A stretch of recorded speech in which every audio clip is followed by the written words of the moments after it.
संजना खाडेंनी शिवसेनेत प्रवेश केला। यानंतर आता नाराज असलेल्या सुधीर साळवींना ठाकरेंच्या शिवसेनेकडून सचिवपद देण्यात आलं। अलीकडेच उद्धव ठाकरेंनी पक्षाचे प्रवक्ते आणि काही पदाधिकाऱ्यांच्या नावांची घोषणा केली होती। त्यानंतर आता सुधीर साळवींकडे सचिवपदाची जबाबदारी देण्यात आली।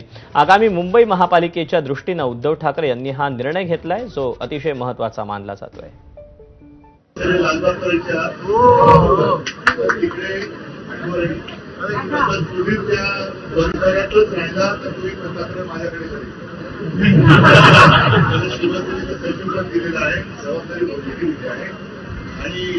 लालबाग परळवरील म्हटल्यानंतर कट्टर शिवसैनिक आघात आपलं लक्ष आता मुंबई महापालिका आहे आणि त्यासाठी सुधीरला शिवसेनेचं सचिवपद दिलेलं आहे। सुधीरला त्यांनी आणखी मुंबईमध्ये इकडे पळवणार आहे, कळलं ना? तर सगळ्यांनी साथ सोबत आणि असे सगळे आनंदात राहा। मला आज खरंच बरं वाटतं की सगळेजण एकत्र आहात, आनंदात आहात, असेच आनंदात राहा, एकजुटीने राहा। उपमुख्यमंत्री अजित पवारांनी बारामतीत